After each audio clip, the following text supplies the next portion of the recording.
K-pop stans? Welcome to Following Lucha.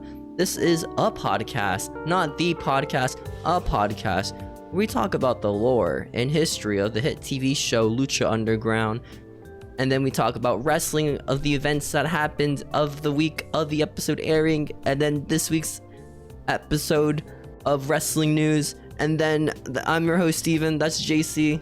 What up? Wow, I've never heard a more accurate and detailed description of this podcast than you just gave. Yeah. I need to formally apologize for coughing into the microphone a second into this thing. Just mute yourself. We started the wow, and then I got a tickle in my throat, and I thought I wasn't going to be able to get out the second wow. But I was. Audio-rich experience. It is. That's what it is, you know? It came at the cost of a cough, so I hope you guys all appreciate it, you know? How's your guys' December going on right now? How's your December going on? Your guys'? Are you asking the audience? Is this like an interactive podcast? Yeah. We're like, that's cool. What's it? Like a click and point adventure? You know, like the old ones? Yeah. Yeah, I'm thinking more like a Telltale game. But I guess click and point works too. Would you play a wrestling Telltale game? Ooh, I'd watch someone play it. I would watch. I feel like I don't know. Like, what would it be? What would it be about? Would it be like John Cena? I don't think John Cena would be the lead. I feel like it'd be like Seth Rollins or something. Where it's like Big E will remember that. You know? Oh shit! I figured it would be like a drama, like someone gets killed, and it's like a wrestling mystery. You know? Ooh. Yeah. In WWE? Like, well, maybe there's like a Bruiser Brody Telltale video game. You know, that could be pretty fun. Yeah. What if you have like one of the plane ones? Like, there's like an ending where it's like a plane, you're on it, and then you just mess stuff up. Like that hell, was it the plane ride from hell? Oh, there's the plane ride from hell. There's also the plane ride where like Ric Flair almost died, and like two dudes did die. And then because it was a plane full of bad guy wrestlers and one good guy wrestler, and then the good guy wrestler, in canon it was a good guy wrestler. Real life lore, they're bad guy wrestlers. Real life there was a helicopter, but at the time. Like in real life, they're all friends, of course, right? They're all colleagues. But in storyline, one was a good guy, the rest were bad guys. So the good guy fled the scene and didn't go to the hospital until like weeks later. So it wouldn't have come out that he was part of the plane crash. So that way he didn't break kayfabe. You know? That's nice. That's what they should do for like every wrestling show. You know, keep it kayfabe. Have a helicopter crash? Oh, yeah, run away from the crime scene. I think Wait, have wrestlers like murdered people back then? If you're like a face baby dude, right, and you murder like your wife, what happens? You plead not guilty because of kayfabe. I get it. I get it. You can't do it. He's a good guy, you know. You can't convict him. He's actually a good guy on story right now. So just give it a few months. Yeah, no, it all makes sense. Wasn't that why Ronda Rousey got in trouble? Was because like she was arrested on WWE TV? No. It was like she couldn't go to Canada because she was arrested on WWE. Oh, because she had a mugshot or some shit. Yeah. And then they're like, "Hey, Ronda, what the fuck? You were arrested. You can't be in here. You can't cross the border, eh?" God. She's like, guys, wrestling's fake. And she got fired from WWE for telling them it was fake. Like Emma. Yeah. Exactly. Wasn't it Emma who got arrested for shoplifting one time at like a Walmart? She stole an iPad case. Oh shit! It's like was she the arrested? worst way to get fired. I don't think she got arrested. I think she's got like. Okay. No, she might get arrested actually. No, poor Emma. Is it like Winona Ryder where they just like steal even though they have like a lot of money? Winona Ryder is a klepto?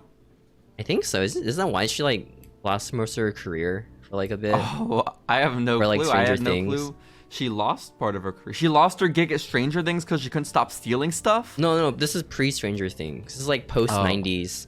Pre-Stranger Things, so this like is 16-year-old Winona in Heather. No, like 20 year old Winona, so, where like they're not, where she's not like archetyped to be like hot woman for the movie, you know, and they become like mom role now in movies. You know what I mean? Yeah, it's like that. No, I understand. Yeah. Well, Steven, we are here not to talk about the mom stereotypes of movies, okay? The trope, if you will. Right. Is it a trope or is it? It wouldn't be a trope. Is it an archetype? The hot mom? I don't know. Maybe an archetype, right? Because trope is the hot mom. Does the hot mom follow like the same pattern of storytelling every time, or no? Is it like Stacy's mom? She's got it going on. She does, which is a good point. I don't know. Maybe we'll find out when we dive into this week's episode of Lucha Underground, Season 1, Episode 36, titled The Beginning of the End, which, in hindsight, having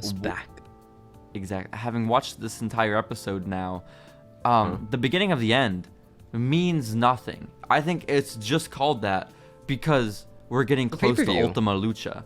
Yeah. Well, yeah. The pay-per-view event? No, it's just the TV special. It's the season finale. You know, that's what it is. It's the big season finale. And was it just like a really big, like, 3-hour long special that they I think did? It's 3 hours. So week 1 is just a 1 hour episode, and then week 2 is a 2 hour episode. And so are you watching like?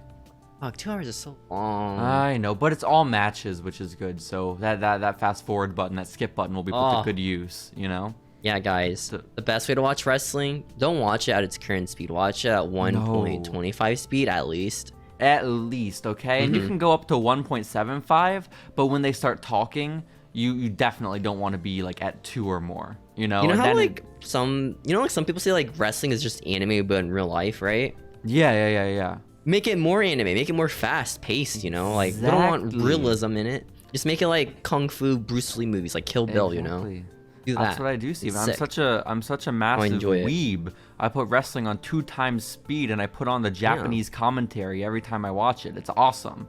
It's really my god, fun. that was a thing where people were like, I watched the Japanese New Japan commentary. It's more hype. I get that. Not more hype. It's just like sometimes I don't want to hear fucking Don Callis, okay, or JR. Yeah.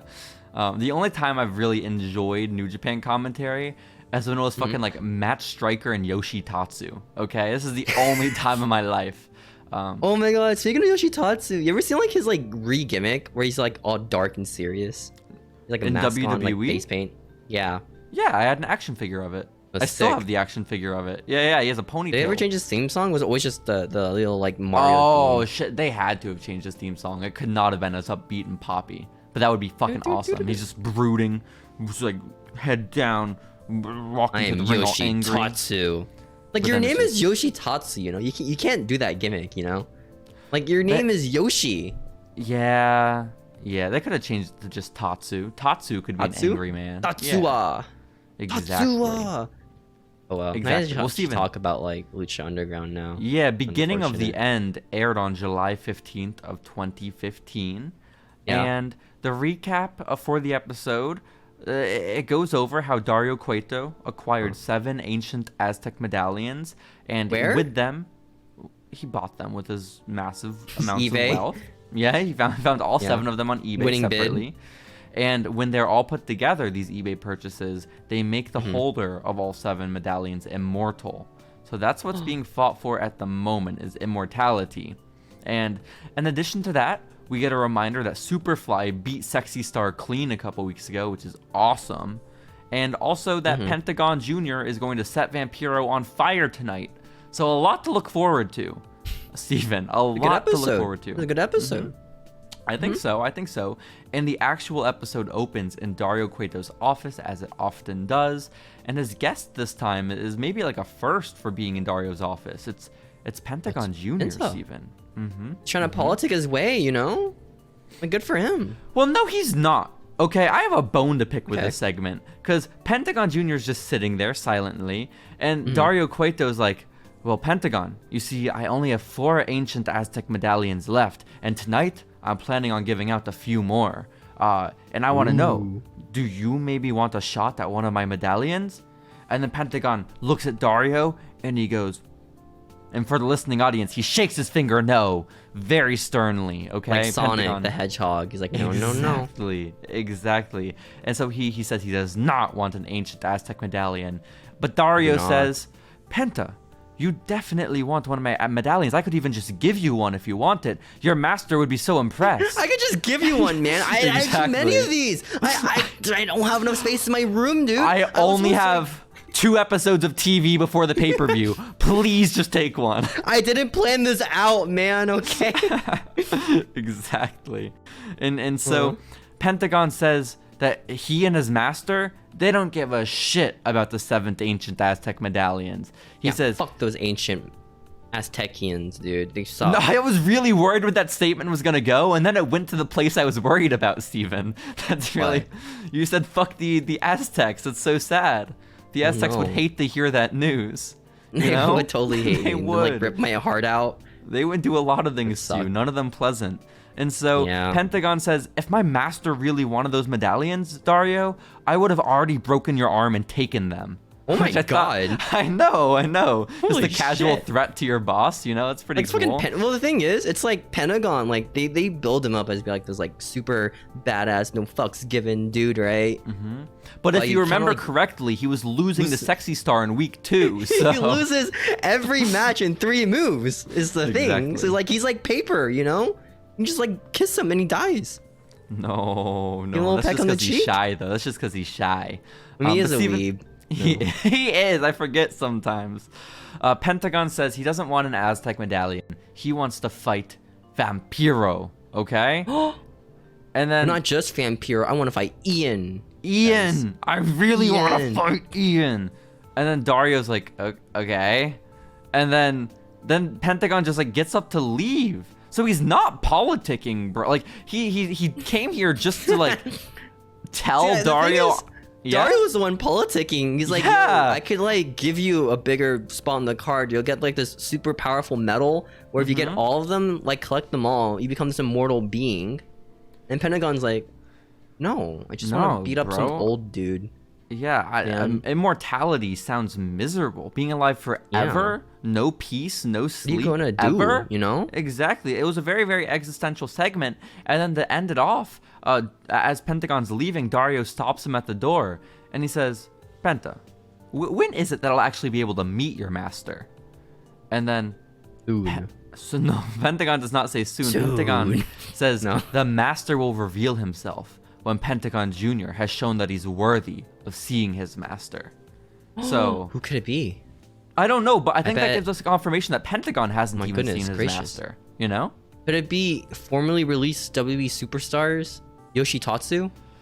I worry it may be Yoshitatsu, okay, leading the Weeb Dojo. Gosh. You know? It would only make sense. But Steven, we cut from that backstage segment with Dario where nothing was accomplished ultimately, to one of the matches for the ancient Aztec medallion. I have to imagine this is the medallion that Dario was just trying to give away. Was this like...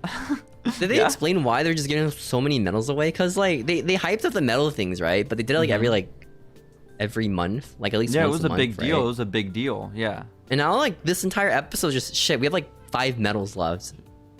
Legitimately, I feel like it's not spoilers because we're about to talk about it. 3 medallions are earned on this episode, Steven. There's only 1 remaining after we get through with this episode. And so the first medallion is fought for between 2 men, and that of Delavar Davari and Bengala, who, like, if you were watching Lucha Underground, like, let's say you were just binging Lucha Underground. If you were to be binging it, get to this episode and tell me, I don't know who either of these people are, I'd be like, I don't blame you. You know? Dude, Bengala's fucking awesome. He's like a lion man, dude, okay? That's not the person I thought you were gonna defend. No, Bengala's sick, dude. I fucking love Bengala. He's just some weird, like, tiger dude. Name your top 3 Bengala matches. Bengala versus Davari. That was a good one. And Bengala and Sexy Star and, and Marshmallow and who else? Versus the Crew. How do you remember that? How do you remember that match took place? What the fuck? Bengala's awesome, dude. I'm the biggest Bengala fan. No, did you look it up? Did you look it up to have it prepared in case I quiz you? How do you remember that? I could have never told you. Do you not remember Bengala, the fucking sickest luchador ever? I thought maybe Bengala fought Jack Evans, but that's like that's a big if. If you don't know, listening audience, Bengala is like this lucha dude, right? But he's just like a very like cartoony lion, tiger thing. He's a tiger. He's dressed up like a tiger. But he looks lame as shit. No, he looks fucking lame. No, as Vampiro says, Bengala has the freshest look in all of Lucha Underground. He's so fresh, dog. He is. So fresh, oos. You don't understand, okay? Bengala is just he drips freshness wherever he goes, Steven. You don't get it. He oozes it, I would say. His name is Drip Gala, is what they call him. That's what they call him. And so that's the feel you get when you see Bengala. And as Matt Stryker points out, the feeling you get when you see Daivari is that he has the millennial feel. He feels like a big old millennial. And so that's Isn't Matt Stryker millennial? That's no, Matt's probably a little bit like right on the cusp of being too old, you know? Oh, is it like how like every generation will hate the next generation? Like, man, this generation, they're back in my days, right? Yeah. Are we gonna hate the generation below us? We're gonna hate. Yeah. Fuck, what are they called? Dude, I can't wait for like this generation to be like, they see the next one's like, gosh, kids these days, they don't watch real TikTokers, you know? They don't watch real TikToks. Like, well, what's gonna happen is our government's gonna ban TikTok soon enough, and then it'll be like, oh shit, these kids, they don't even have TikTok, you know? That'll. Gosh, what they have now? YouTube? What kind of boomer shit is this, dude? Yeah, YouTube Shorts. Who the fuck YouTube watches Shorts? those? Instagram Which honestly, Reels? that is the direction. Because the only people I know that watch YouTube Shorts are like my niece, who's like 10. You know? That's okay, it. I actually met someone who said they like use Instagram Reels. Like crazy to me. I feel like Instagram Reels is for old people. How old were they? Yeah. Younger than me, like 20. Wow. Okay. Like, I don't well, know. maybe they have an old spirit. Okay. Maybe that's. They just don't like TikTok. Yeah. No. Yeah. Or they're just a contrarian. I guess that also works. I'm also like a contrarian, though. You know, I also use Instagram No, I'm aware. Reels. I'm just to be contrarian, just to be different. You use Instagram Reels. I'm so different, dude. I use Instagram Reels, girl. Like, oh shit, that's kind of attractive, dude. Really There's only two answers, right? You're really old, you are contrarian, or you live in like East Asia. You know, it's one of these. It's one of these. You're from East Asia.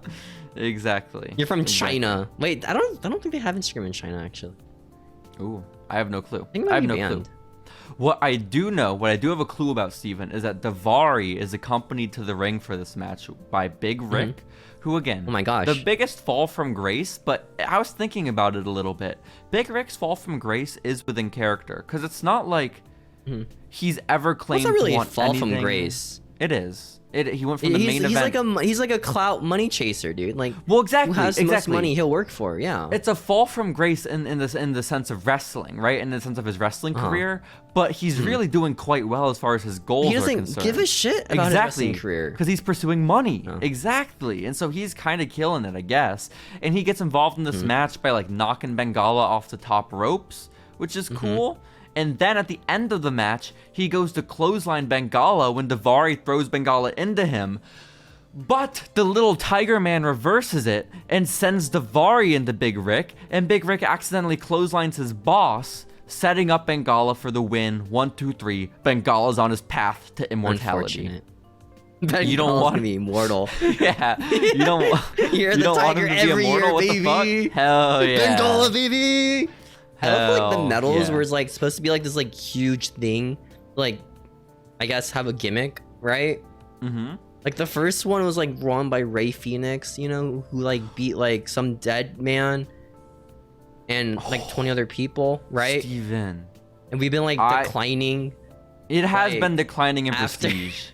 It has. But I think the next one was like, what's the next one after Ray? I don't know. I really truthfully, Evans? I watched I might have been Jack Evans beating Aerostar. Now that you bring it up, or maybe it was Bengala that he beat. This guy has like one match in his entire career in Lucha Underground, has lost it. No, poor Bengala.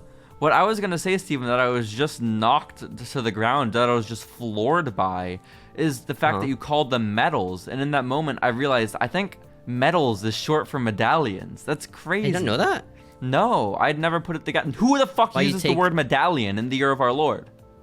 Okay? Medallion. Aside from Dario Cueto, who calls them medallions? So you? I guess so. Boomer. I guess so. Fucking Steven. Yeah. Bengala has an ancient Aztec medallion. He is joining Jack Evans. He is joining Phoenix, and then a couple other people I don't really remember. Yeah, yeah, exactly. The top 1% of the company. And then next up, Steven, Vampiro, it cuts the commentary of the camera, and Vampiro gets up. He leaves the commentary position and gets into the ring before they cut to commercial. But when they come back, Vampiro has a microphone in hand, and he's about to honestly, he's about to bare his heart to the entire audience, Steven. And Ian Hodgkinson is on the microphone, and he says, Pentagon Jr. has been pushing me to do one more match here in Lucha Underground. And as soon as he says one more match, the crowd is pumped. They start cheering, okay? Yeah, he's going to wrestle this, like, 50-year-old man. This is awesome. Yeah, badass. Fuck yeah. Vampiro says that he doesn't want to do it, though. He's old. He's past that point. This is for the young guys. He has a child, you know? He has a daughter. He has a child. Someone that's our age, Steven. And then he says that Pentagon Jr. reminds him of a young Vampiro, purely and specifically because Pentagon tried to set him on fire with gasoline last week. So that's he didn't even try to set him on fire. He just didn't. Well, he threatened to set him on fire. You're right. You're right. There's a difference. Because last week, Vampiro just got like gasoline on him. Yeah. And then Pentagon was like, "Ooh, I'll do it next week. You Vampiro, you." I really hope Hodgkinson. In their match, they just don't do the fire spot at all. Oh no fire whatsoever. I hope so. But Steven, who's to say they even have a match? Okay, because last I heard, Ian Hodgkinson, that's behind him. Fucking old. He's fucking old. He's tired of this shit. Really okay? old. He's old. He's tired of working with children. Exactly. He bites like, I don't know, a pencil or something. Exactly. And so at this point, Pentagon Jr. comes out. Okay, he kicks down the door. Yeah. He walks in. Okay. He's like, what the fuck were you shit talking? What the fuck were you talking about me? He knocks out Matt Striker's tooth on the way to the ring. It's really sad. But like in Spanish. Okay? He knocks out Matt Striker's tooth in Spanish, and then he gets into the ring, and he says, "Are you talking shit, Vampiro? Fight me, but in Spanish." If you love Lucha Libre so much, why don't you fight me? Why don't you fight me? And then Vampiro is basically begging Pentagon to stop. He has had enough. He's being bullied, and you can see it on Vampiro's face. And the crowd's like, "Vamp, kick his ass, Vamp. Kick his ass." They're whispering the crowd, it. Right? They are. They kick are. His ass. But Vampiro says that Pentagon needs to stop asking for Ian Hodgkinson at Ultima Lucha, because Ian Hodgkinson is not the man you're gonna fight at Ultima Lucha. Because the guy who's gonna kick your ass, his name is Vampiro. And then Vampiro takes his jacket off, revealing a white T-shirt. Oh my God. It was fucking crazy, dude. It was And the crowd's like, holy shit, holy shit, holy shit. And then Vampiro does a rock bottom on Pentagon, just like buries him. Like 2 seconds. Wait, it was a Uranage? It wasn't the choke slam? I thought he choke slammed Pentagon. Oh, one of them. I swear, because a rock bottom. They're the same move. No, one choke has you slams falling are down. Cool. Yeah, I guess. Did Vamp fall? That's the question. Poor Pentagon, man. That guy dies like 2 moves. Yeah, honestly. But Pentagon's getting what he wanted, okay? He's getting a match with Vampiro, so... He looked so, like, dead, too. Like, he, like, torpsed. That guy is, like, not alive after that Uranage, you know? Vamp walks out to his casting booth, watching Vampiro just lay still, limp. You know, his body is cold. Hell yeah. And I like the part where before the next match starts, like while like they cut the commentary for a transition, Vampiro's like, I could kill somebody right now. Like that's a normal thing to experience when you're excited. I could kill somebody right now, man. It was odd. Like some shitty fucking movie line from Netflix, like one of those like shitty like high school Netflix shows. Yeah. Yeah, but I believe Euphoria. that was Ian Hodgkinson. Okay, that's the real life Vampiro who's ready to kill someone. Kill somebody right now, man. With all his adrenaline, yeah. And then we cut backstage, right? Into the women's locker room, Steven, okay? I know. Which might be the same locker room that the men's are in. Maybe. And you see Sexy Star. She's prepping. She's like putting her gear on. And she looks up to the ceiling. And you see flashbacks. Her point of view of what's been happening, right? She grabs a mask out of her tote bag, or like gym bag or something, yeah. Gym bag, and it's a blue mask. It belongs to the former luchador Superfly, and she's like having PTSD, right? Like it hits her.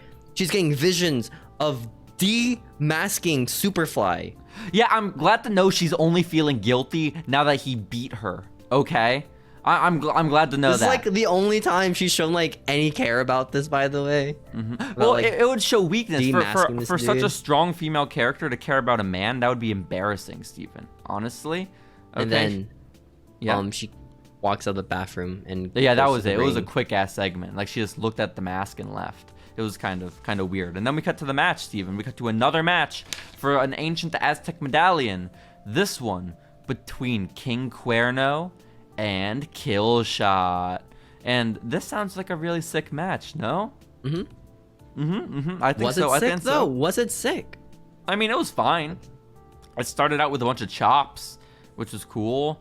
And then before the match started, King Cuerno was just like bouncing his titties, which I thought was also kind of cool. Like I love when wrestlers do that when they bounce their titties. Yeah. I don't know why. It's just like such a nice flex. I swear it used to be someone's Masters? gimmick. I think so, right? It was Chris Masters. Big Time Rush, yeah. There we go. And then I think the match was good. There was a cool spot where Killshot was like faked a suicide dive, but he didn't do a suicide dive. Instead, he did like a hurricane. He did Rana. a regular dive. Well, I mean, kind of, not really. It was kind of crazy looking. And then I thought it was interesting, the match, because King Cuerno is theoretically supposed to be one of your bigger stars, and Killshot is kind of new.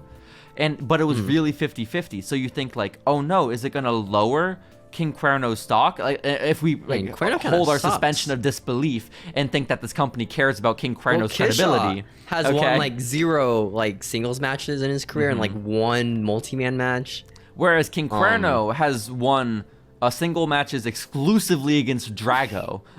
He's won 3 against Drago, okay? And Drago was the former #1 contender for the Lucha Champion title. It's you know? true. But Drago's also, pretty high up there, man. King Cuerno was once himself #1 contender for the Lucha title and lost, if you remember correctly. Twice, if we want to really rehash things. And so you have to wonder, is this match going to lower King Cuerno's stock? Will it raise Killshot's? How is this going to end up? And by the end, I was like, both these guys look kind of badass. Like, this match is kind of cool. And it ends with masks. That's crazy. King Cuerno doing like a nasty bow and arrow submission, and Killshot kind of had to tap out. It was gnarly. Like, oh shit.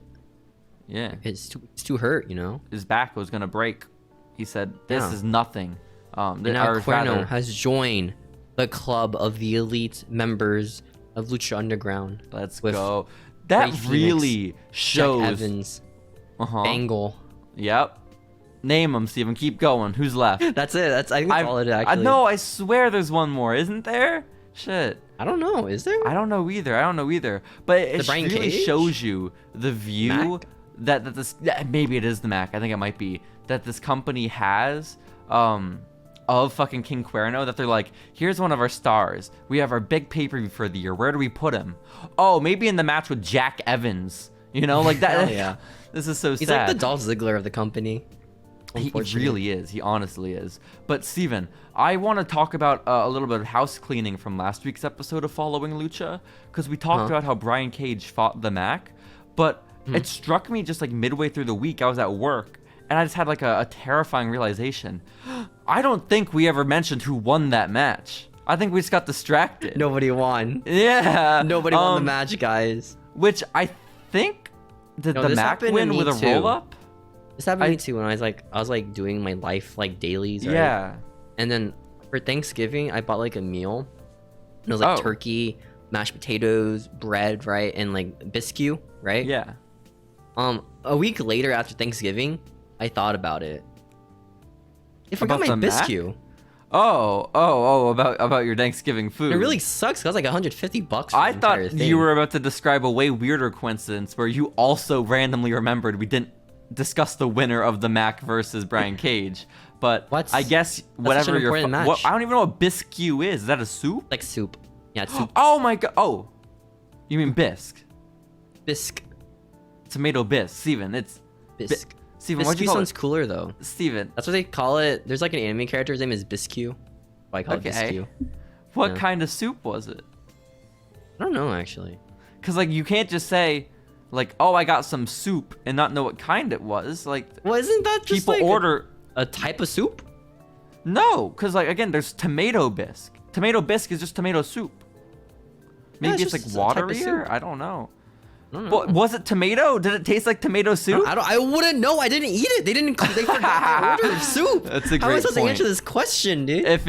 Well, you ordered it, asshole. If it was Thanksgiving and fall, I'm guessing it was probably like maybe like butternut squash or something like that. That's probably butternut. I think it was butternut actually. Yeah. Okay. Butternut bisque. Very cool. It was that or Caesar salad, and who the fuck's eating Caesar salad? Well, again, I think the Mac or Cage won that match. I can't quite remember. So it was the Mac. The Mac won for roll up. Okay. So he did. He did. I remembered. I didn't watch the episode, and I knew that. Come on, man. Next up, Steven. Final medallion being awarded tonight. This match, I assumed it was going to be a pay-per-view match for Ultimate Lucha. Gauntlet, dude, of like, shit, we have too many medals. The pay-per-view is next week? Fuck, man.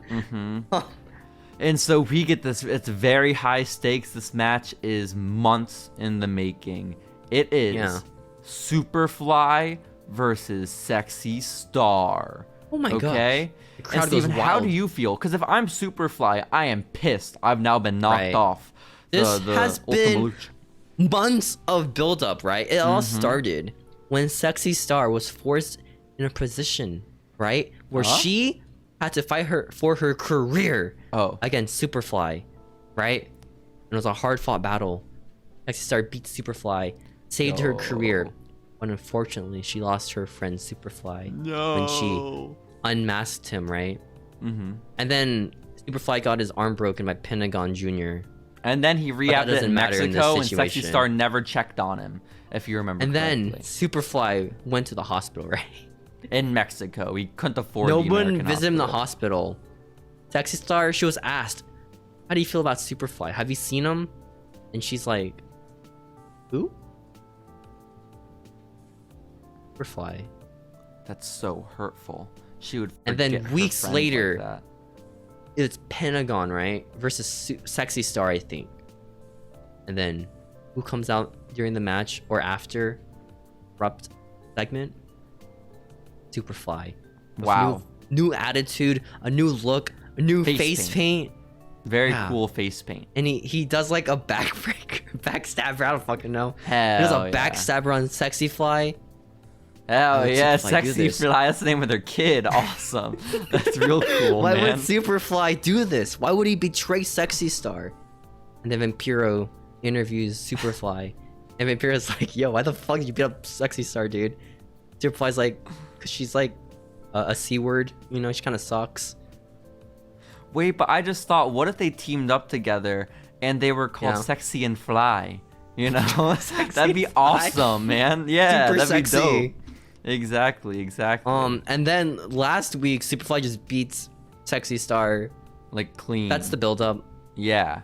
But so now, basically, with that whole build-up, Steven, they're 1-1. Oh, and there's a segment, this episode, too, that, like, hyped up this match. We talked about it. We talked about it, didn't we? The whole, like, locker room, looking at the match. No, that was this episode. We don't need to do a recap for something we talked about 2 minutes ago, believe it or not. Right. And so they're 1-1. That's the record with each other. This match will put one at the advantage. Okay, it'll determine. It's the rubber match, Steven. It's who is the actual better wrestler, Superfly or Sexy Star. And I personally don't know the answer to that question. Even They're still. across the ring from each other, right? Superfly runs, Sexy Star runs, and then Sexy Star gets a roll-up pin and wins. Yeah, Sexy Star wins real. No, she doesn't get a roll-up pin. Doesn't she make him submit with an armbar? She does. Oh yeah, she does the sexy armbar. She kneed him in the balls and made him submit. Is what happened. What the fuck? You give her some credit, Steven. Okay. Oh my goodness. Give her some credit. She's a wrestler's wrestler. And now at the end Sexy of the day. Star has overcome. Wait. The man who has come after her, Superfly, and now he is no longer Fly. gonna wrestle her anymore. I guess. I don't. Oh, and that. He's just Fly now. You know, he ain't even super anymore. He kind of sucks. No, that's so sad. And then Steven. Yes, what happens? Who comes out? Because it's not over the segment. The referee after the 1 minute gives match. Sexy Star the medallion. And Yeah, she's like, yes, baby. This was my goal the entire time. Now I can finally fulfill my dream of fighting Immortality. Bengala on pay-per-view. Oh. and maybe immortality. And fighting Bengala. They're best friends, Sexy Star and Bengala. They've been dreaming of this since they were kids. Okay? This Back is like in the Sasha streets, Banks you know? versus Bailey at WrestleMania. This is incredible. But then you hear someone gawking from the crowd, and it's this man in a yellow t-shirt. His name is Marty the Moth.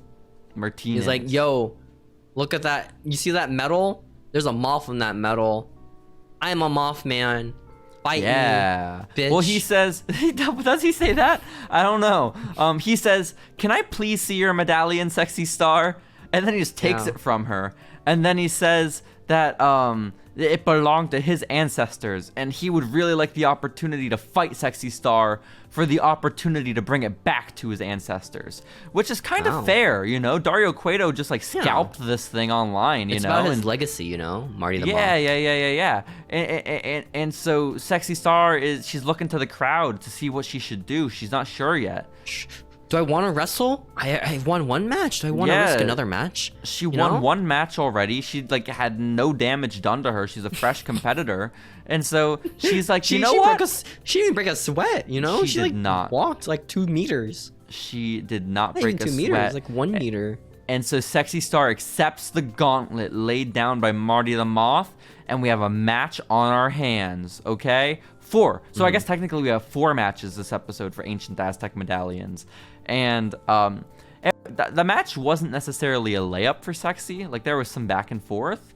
But Marty the Moth does tap out to her armbar, similar to Superfly, which is very sad. And Sexy Star has overcome another bully. Another male bully, okay? Which is very admirable. Good for Sexy Star. She's awesome. I like how Marty the Moth has had his closest match so far, his most competitive match so far, still with the champion. No, not even. This match was more one-sided for Sexy than was Marty's match versus Prince Puma. The one versus Trevor was by far the most even match he's had in his career so far. Who is Trevor? That's a great question. Who's Trevor? And so, Steven, that's our final matchup of the night, but we still have one more segment. And it starts off with Dario Cueto coming into the ring. And he says that taking place in 3 weeks at Ultima Lucha will be the biggest match in Lucha Underground history. As Mil Muertes will fight Prince Puma for the Lucha Underground Championship. And he says, I have to admit, I am an impatient man. So I have organized a showdown tonight between Prince Puma and Mil Muertes before their match. And that's going to happen right now. And then both men come out to the ring, Steven. Prince Puma comes out with no Konnan, and Mil Muertes comes out with no Katrina. None of that cancer known as Konnan. Well, yeah, Vampiro, very, very insensitive to the current events. He calls Konnan a cancer. Oh my God, who gets cancer this week? Oh no. No. And so playing God now, Vampiro. You sick man. You sick man.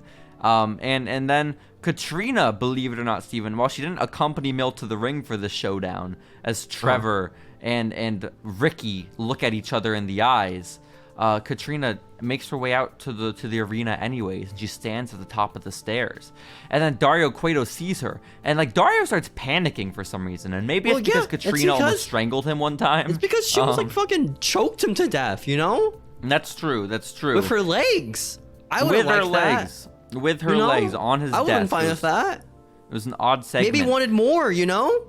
Maybe he was running towards her for more of that, choking. Maybe, because she starts walking very seductively toward the ring down the stairs, Steven. And Dario starts panicking. And then like from a dog, behind, you know? Exactly. Well, Dario's going all over the place. He starts yelling at Katrina. He starts yelling at Mil and Puma not to fight each other because, like, you know, they're very hostile toward one another. They're wanting to get down. And then the Disciples of Death, you know, what the fuck? Barrio Negro and I forget the other one's names. Bill? Bill Was the third one's name? Barrio Negro, Bill, and Sinestro de la Muerte. Yeah, the three of them, they all come out. And they're like... Is his name really just Black? Barrio Negro? Oh, never mind. I thought his name was just Negro. And then Sinestro de la Muerte. Such a lame name, you know? Just Barrio My Negro? name's Black. Black. No, just like does Barrio Black. Barrio mean name or sorry, does Barrio mean house or town? Like, because I remember in an early episode of Lucha Underground, Konnan said, what the fuck was it? He's not from this barrio, Holmes. And oh no, what barrio is he from? Well, I assume then barrio means place, and thus Barrio Negro means black place, which, and honestly, is not a bad name, I guess, just an odd one. It's like a movie. The Black Some Place. shitty Netflix movie. I remember when Kanye had like one of his breaks back in 2018, he kept saying he was in the sunken place during his depression. Now he hates Jewish people. And now he does. Raging anti-Semite, which is a little unfortunate. But Steven, these three men, the Disciples of Death, as far as I'm aware, not anti-Semitic. Okay, they're dead. They have bigger concerns. And part of those concerns Maybe they were Jewish, you know? We don't know. Maybe they're from Mexico, I believe. I think they're supposed to be from the volcano that wiped out everyone, so I doubt they were Jewish, but maybe. And so, but they have skin. Steven, come on now, don't ask silly questions, okay? And maybe they stole skin, you know. They bring a casket out to the ring while Dario's panicking, running around, and then Konnan comes in for the save. Konnan is here, Steven, because. What happened is Mill and Prince Puma were standing in the ring while Dario was freaking out. And then I think Prince Puma realized he was about to get jumped by everyone. So he was like, let me get the head start here. And so he jumps Mil Muertes. But then Prince Puma just kind of gets jumped anyways because it's 5-on-1. And then Konnan comes out with his cane. And then Konnan comes out with the Hulk Hogan theme song. Yo. And he has a cane, right? And he starts like whacking the dudes with canes. It was sick. It's like Kill Bill, but just like cane. He takes out all the Disciples of Death, and then Mil Muertes just grabs the cane from Konnan and beats Konnan with it really bad. Ouch! And then they grab Konnan and they throw him into the casket, and now Conan's dead. No! Don't get things twisted, Steven. Katrina was on the apron, and she smashed Konnan over the head with her red napkin first, which. In this episode, we learn the red napkin has a name, aside from red napkin. It is actually the Stone of Death, the red napkin. It's a rock. So, I think what it means is that Konnan died when Katrina hit him with the rock. Got a concussion, man. You know? And so they roll him. Head trauma.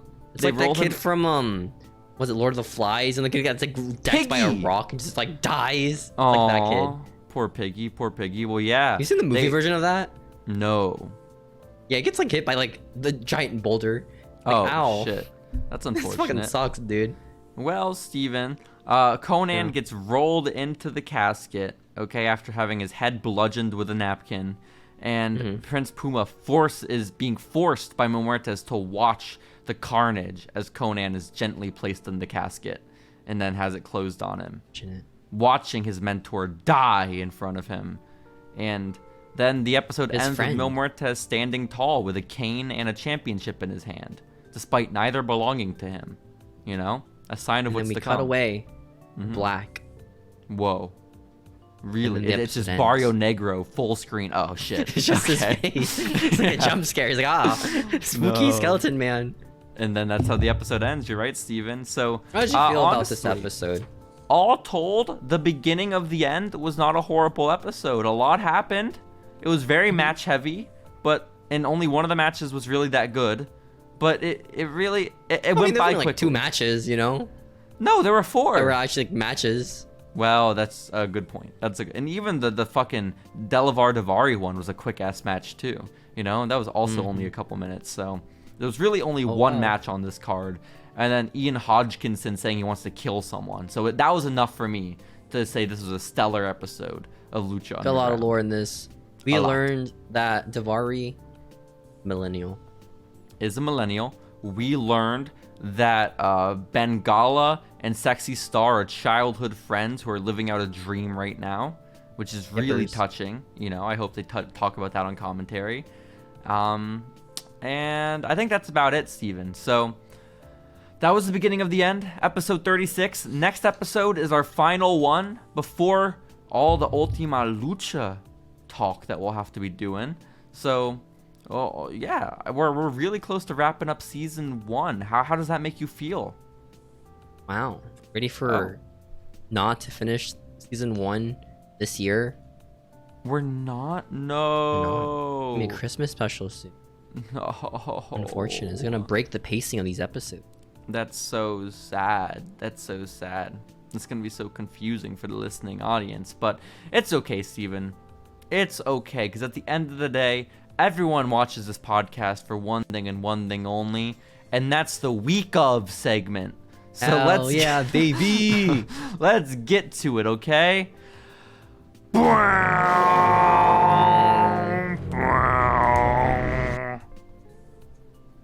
Hey everybody, welcome back to this week of the wrestling that happened to the episode airing that we just talked about. This is July, I think. Maybe June. July, probably like, was it 15? Oh! 16? First time in Following Lucha history, Epic. Steven. Look at you have correctly gotten the date of our week of segment. I know. Congrats. Technically, if I was a day off, I would still be right though, because that's like the week. No, it wouldn't, because I collect 7 days worth of information to the day. Like, it's not like a Monday to Sunday schedule I'm using. I'm using a Wednesday to Tuesday schedule. So, yeah. Messed up, dude. I'm sorry about that, man. But if you had guessed July 14th, you wouldn't have been right. You know? Stop. I'm sorry. I'm really sorry to say that. Yeah. Anyways, what happened this week, man? Bully Ray is the new leader and authority figure of in Aces TNA. and Eights? Well, no, that happened back in like 2013. So, yeah, I think he's returned to the company as an authority figure because MVP, the newest authority figure, well, he's asked for his release, and so now MVP's gone. So they were like, who is the next best option? And they said the dude that used to say "waz up" and eat people's balls, and I agree personally. Eating out women and shit. Fuck yeah, this guy. Yeah, let's go. Those are my favorite balls, Steven. Wow. And so women testicles. Also, too, it's revealed that with Bully Ray taking power, TNA is no longer paying their performers on a monthly basis. No longer are there like these salaries happening. Those silly little things called salaries. Forget about them. Are they like contract workers now? Well, people are going to be paid on a per appearance basis. For TNA going forward. This is the end, dude. This is the end year. This is the end of TNA. 2015. A little bit. That's when it all went downhill. Not when Hulk Hogan joined in 2009. Nope. It was here in 2015. Not Jeff Jarrett joining. Nope. Well, Jeff Jarrett started the company. I don't know if you remember that. So, but did you not know that? Oh my gosh. Maybe you know, maybe he was the reason why TNA died. You know, it's all Jeff's fault. Honestly, all Jeff's fault. You bring up a good point. Well, Steven, I also think this time is about the beginning of the end for another man's career, and that man is the Ryback. Okay. What? As the Ryback, while he is Intercontinental Champion at the moment, he is unfortunately not going to have a championship match at this week's pay-per-view. Because you heard that right, guys. Another fucking pay-per-view. Another pay-per-view? Did we just talk about one last week? I swear to God, we just did Beast in the East like a day ago. Okay? What the fuck? How many pay-per-views are there? I don't know. How do you afford these pay-per-view? I mean, I guess you have the network. Yeah, the network started. They were just really trigger happy, I guess, with paid live guys, events. start your free trial right now. You can watch Beast in the East, dude. But I feel like people are probably canceling their subscriptions now that they will not be watching Ryback versus Miz versus Big Show at Battleground. Dude, that's such a lame thing. Every pay-per-view, it was like, guys, we need to cancel the network. Hashtag we gotta cancel it, guys. WWE We gotta beat the system. We gotta cancel it. We gotta show Vince McHitler that we're better than him. Okay. Wow, those are strong words. And then like they just they don't lose any money because of a free trial most of the time. Well, yeah. What people don't really talk about enough is that when the WWE Network existed, you didn't have to enter credit card information to start a new account. You just had to have an email. You could have theoretically gotten away with just use like a 2-minute email, right? Like a 5-minute email that deletes itself. You could just done that. Free WWE Network for almost 6 years, okay? That's what we had access to. It was too good for us.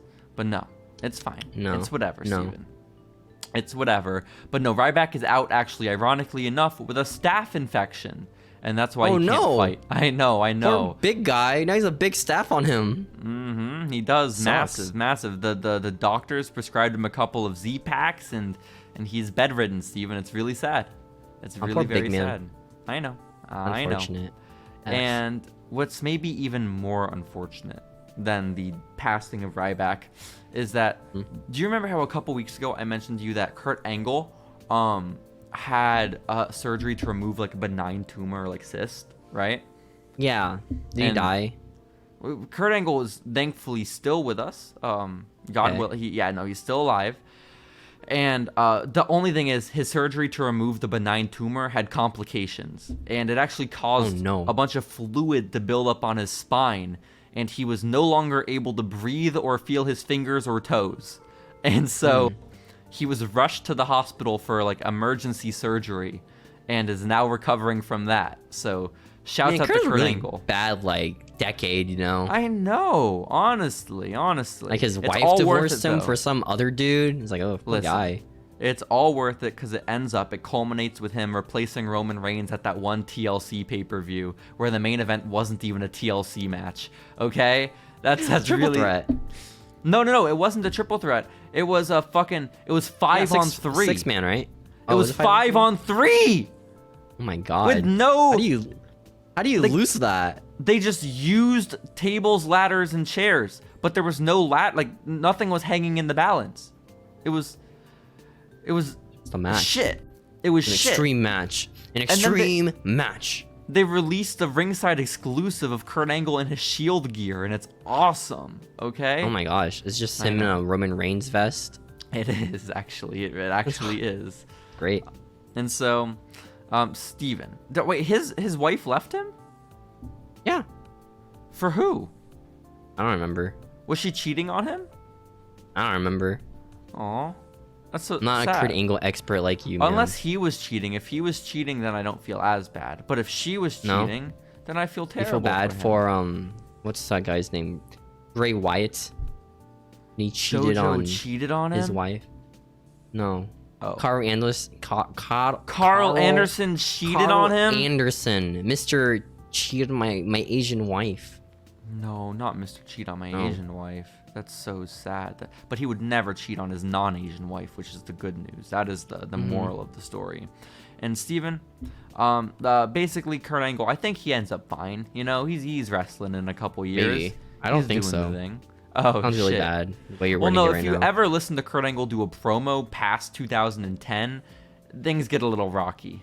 Okay, and so maybe maybe this is. He just lost all his charisma. Did he have? He was pretty charismatic back then, right? Or was he just weird? Of course he was. He was incredibly charismatic. But the thing is, brain damage will do that to you. You know, it'll do a number on. Brain damage really mess you up. They say. It's the rumor going around, and Steven, next news story is we're gonna steer it back into the direction of World Wrestling Entertainment as former member of Team Bella. Okay. Which Eva one? Marie, Miss All Red Everything herself, she announced that she is going to be going to NXT. My God. That's big. I know. She's joining the likes of Zack Ryder and Sin Cara, and that of people who have gone from the main roster to NXT. Oh my God. So. You remember when Zack Ryder did a moonsault and botched it? So it looked really cool. Not really. I remember how Zack Ryder was very open about hating his career and hating being with Mojo Rawley while he was actively doing those things, though. Hey, poor Mojo, man. What did Mojo do wrong? He didn't want that, you know? He was just the hype. Yeah, man. Listen. We should start calling each other Playboy, Steven, okay? You know, I feel like that's a really vital element to this podcast that we've been missing out on. And think, because like the type of person that Mojo Rawley is, you know who like one of his best friends is, right? Alexa Bliss. So if we want to start being friends with Alexa Bliss, we got to start being more like Mojo. And I think that's maybe the direction we just need to get really jacked, you know? Just get like Mojo. Really jacked, get a lot of... You got football. What is it? Zoomies? What's that clothing brand called? Bunch of like Zoomies joggers and shorts. Tank Nikes. tops too. Yeah. Grow a fucking goatee or some shit. Yeah. It'll be sick, man. Both of us just Buzz matching cuts. looks. I would think we should both match each other, Steven, with our entire personality and look. That'd be awesome. Be humongous, guys. Watch Following Lucha in 2 years. We jacked, dude. Jacked. Okay? Absolutely. Just like Mojo Rawley. Just like him. Former 24/7 champion. Our mentor, Mojo Rawley. And didn't he also win the Andre Memorial Battle Royal? I don't know. You could say anyone if you win that. I'd be like, yeah, I think so. I think he did, because then Gronk, it was like between him and Baron Corbin, and then Gronk came out and beat up Baron Corbin. Well, Baron Corbin won it before that. Baron Corbin was about to win it twice, I think. Maybe. That's crazy. Madcap Moss, former winner. Listen, this is really sad. Like this, I feel like this is the archetype of Andre winner. It's ex-NFL player turned failed developmental star. This is really, really disheartening. I mean, Madcap Moss is still wrestling, you know? He's in a storyline where he fucks Emma. Pretty cool. Is he, though? Like, what's Emma doing? Losing the Shayna Baszler.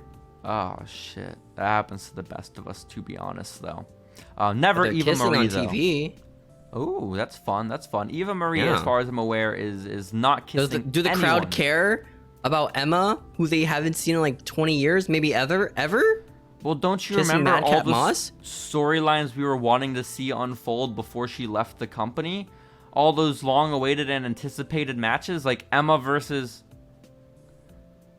Ember Moon? Yeah! Oh my gosh, which is crazy. She's gone. That one can't happen anymore, sadly, so...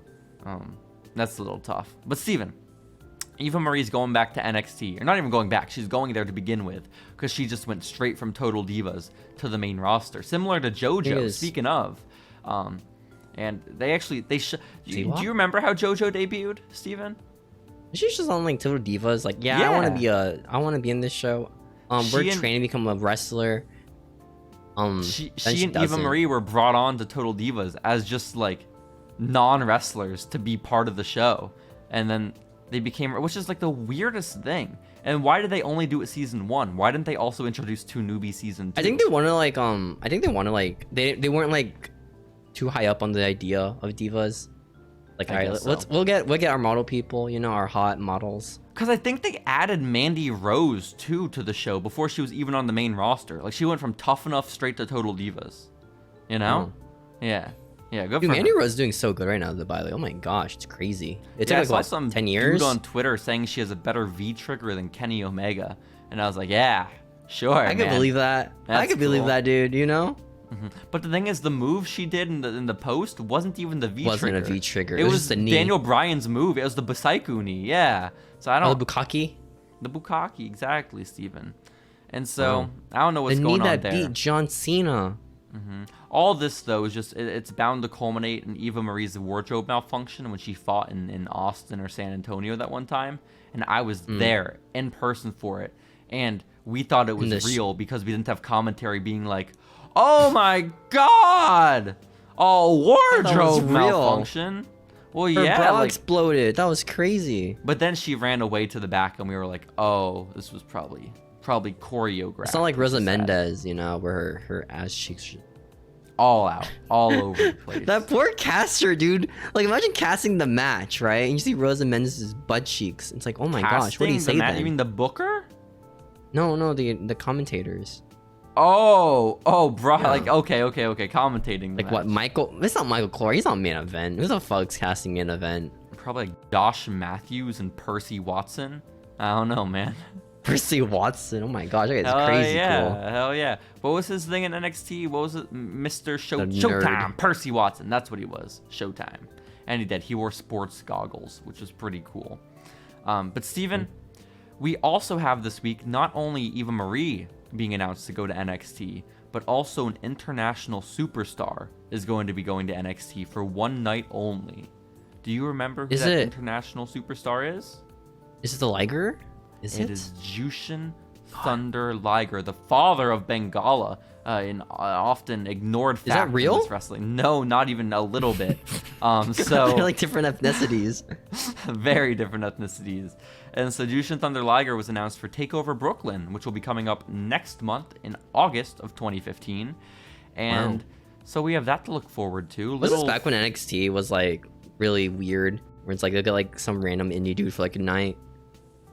It was getting to that place. We're almost there. Where they like bring in Gargano and Ciampa for the Dusty, even though like we've never seen them before. We're almost there. Or like one episode like James Gunn or James Storm, not James. Yeah, Gunn. I love that James Gunn episode. That was pretty badass. I love that when you got to direct. Or that NXT. one with like Alex Shelley for no reason. Yeah, let's. I saw Steven. I was in HEB the other day. And I went to the Alex toy Shelley section. In person. I did. Crazy. He was a really nice guy. He took a photo. He did his autograph on a napkin for me. What's your favorite match? Cool. What was your favorite match that you watched from me, man? You know, like Alex Shelley versus Alex Shelley. That's the one. I was at HEB, Steven, and I went to the toy section. HEB, of course, is the grocery store here in Texas, guys. For those unaware, the Monopoly. And they have toys in some of them. They do monopolize the grocery market in Texas. And I was seeing a bunch of new action figures. It's like, oh my gosh, that's so weird. They have like all these new toys. Like that's very uncharacteristic. And there was only one old figure in the entire shelf. And it was Kushida. What? Poor little Kushida was there and all his gear, you know? Oh man, poor Kushida. I know. Steven, look up how much an elite Kushida costs. No, but I will if it's worth money. Do you get a prize on eBay? Yeah, go to sold items on eBay. See what's up with Kushida's elite action figure. It looked badass. I just don't give a shit about Kushida. He has a cool gear, you know? But you know what, Steven? I do have a trash can. I have a WWE action figure trash can. I could so pose him inside of that, you know? Like, just like have his ass sticking out of the trash can. That'd be badass. That'd be sick as hell. But what are you finding? What are the results yielding? How do I sort it out again by that? Are you really gonna make me do it? You go to like the search settings and you click completed or sold, and then it comes up. I know. I don't want to see it. Kushida, WWE. Kushida. Elite. No, I'm doing it. The last Kushida. Okay. 1048. No, really? Yeah. No, let me verify. The last Kushida I see was sold for oh well, one hasn't sold in a while, it looks like. I have to scroll pretty far down. Dust. Yeah, that's a little unfortunate. But you could actually could buy one right now on eBay, Steven, if you wanted to. Kushida WWE Elite. So guys, listening audience, if you're here listening and you want a Kushida action figure, you can get one for $12 on eBay. That's big. That's huge. You know who I saw in stores? I saw W Basics, Tegan Knox. Oh my god. There's like 20 of her. I love her. Sure, she's my favorite wrestler. What's your Tegan Knox match? I like Tegan Knox and Sarah. That one's I liked her in War Games. Which one? The one where she was stretchered out before she get in the ring. I that's really her life like in general, that one. You know? Oh shit! I like that time she got injured, man. Yeah, true. But Steven, one last bit of week of for July 15th, 2015 is that pesky little pay-per-view we got to recap, okay? Battleground 2015 took place, and I need your photographic There's so memory. Many pay-per-views, man. I need you to remind me who won these matches. Who the fuck remembers Battleground 2015? Oh man, only the most dedicated wrestling fans like yourself, okay? And so, Steven, the pre-show kicks off with a match with very big stakes, right? Okay. On the pre-show? On the pre-show. That's crazy. The right to be called king is on the line. That's on the pre-show? On the pre-show. This match is between King Barrett and R-Truth. Who wins this match? Wait, do they actually make King Truth? Is that a thing? is King Truth Do they actually usurp the WWE Do they lore? usurp him? Do they usurp the King Barrett, Steven? That's the question that's on everyone's mind. Mind you, King Barrett's a big star at the time, okay? He was just in the main event in Japan at Beast in the East. He's a main eventer, dude. Kane. He is. So do you think their main event star, Wade Barrett, will lose to R-Truth? Wade Barrett wins here. Wade Barrett does, in fact, win this match, Let's Steven. go. The rightful king, baby. 1-for-1 with Battleground results. This isn't a good start. Okay, this is my pay-per-view, dude. We don't lose this pay-per-view, man. This is the one, We don't Steven. lose these. Battleground predictions. Okay? You know how last time I told you I think you got this one? It's pretty easy. You'll probably get all the Beast in the East results. Is this like completely different? I can't tell you that for this one. This one, I will be very surprised. Alex Shelley's on this pay-per-view? What? So, next matchup is just a one-on-one match that went 22 minutes. Nope. Main show. 22-minute opener, one-on-one between Sheamus and Randy Orton. So, this is 2015, mind you. Money in the Bank winner, Sheamus. Isn't champion, right? Is Sheamus champion? I forgot. No, Sheamus has Money in the Bank, okay? Why is this a storyline again? As far as I'm aware, there's none. They're just wrestling? Yeah. Like, oh, shit. Randy doing anything right now? No. Okay, man. And so I believe there's not much story here. I don't remember this match ever happening. I would rather, Steven, I couldn't watch this match. You could I think Randy Orton wins here with an RKO, dude. Okay. I can't verify the RKO, but I bet you are right, because Randy Orton does, in fact, win this 22-minute contest. This is because the Money in the Bank contract, it's actually like a debuff, you know, for storyline reasons. This is just the Austin Theory effect, okay? That's the only reason you think that. But Steven, guys, so far, Austin Theory is buried. Okay. No, poor Austin. Poor Austin. We never talked about his Beyblades, which is really sad. Oh man, poor Austin Theory. Was that intentional? Where he just comes out with like Beyblades? No way it was intentional. That couldn't have been. Because like well, the thing is, it started like the A-Town down like Titantron, right? And then it just switched to Beyblades like halfway through. I feel like if you're listening to this in real time, like December of 2022, at the most recent pay-per-view, Austin Theory came out to the ring, and behind him were just Beyblades spinning, like in circles behind him. Well, you know why, right? There's Beyblades. Well, Beyblades were their advertiser, right? They were the sponsor. Yeah, they also sponsored Up, Down, Down. Like, but never have I ever seen them put the ad as someone's Titantron when they come to the ring with their music. Seth Rollins coming out Butterfingers, you know? It'd be weird. Or like awesome. Twix's opening up behind him. It'd just be really strange. Well, the thing about Beyblades, it's like footage of the anime and just tops. Like just toys just clashing each other. It's odd. It's crazy. It's odd. So who the fuck Why was it even there? No clue. But you could ask that same question for this very next match, Steven. Okay? As the primetime players are fighting the New Day again. If you remember, I think the New Day win here. The reigning primetime players gets one victory ever and they lose now. The reigning champions are the primetime players. Yeah. They're fighting the challenging New Day. Yeah. And you believe who won? Here. The New Day win here. Who do you think won? Primetime players. The New Day, right? They gotta beat the primetime players. I'll give you one more chance. Who do you think won? The New Day are beating the primetime players. The primetime players retain their titles tonight, Steven. Fuck? You fool. Eventually, I'll beat the primetime players, dude. Eventually. God damn it, I'm never going for them. I'm never going for the primetime players, dude. God damn it, Steven. The New Day did not win, though. It's... What? Like... The primetime players were a big deal back in the day, okay? Millions of defenses. Millions of title defenses, okay? Exactly, okay? This is Titus O'Neil, fresh off all his tag team experience with Heath Slater and Slater Gator. Okay, and this is Karrion Kross. A veteran Titus. And, yeah, Karrion Kross exists too, I guess. Do you think Titus has to go to all the WWE shows, even though he's never on them? You think so? I actually watched like backstage videos of Logan Paul at a Saudi show, and like Titus is in the background. Well, Titus is an ambassador, but do you think he's showing up to like fucking Milwaukee for SmackDown. I don't know. Yeah. I feel like they can just let him stay home in Florida, do some charity. Is it like a home job?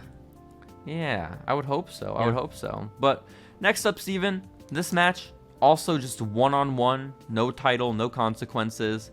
It is Roman Reigns versus Bray Wyatt. If you remember correctly, Roman Reigns was about to win the Money in the Bank contract at that pay-per-view a few weeks ago when Bray Wyatt interfered, costing him the briefcase. Okay? This match also went over 20 minutes.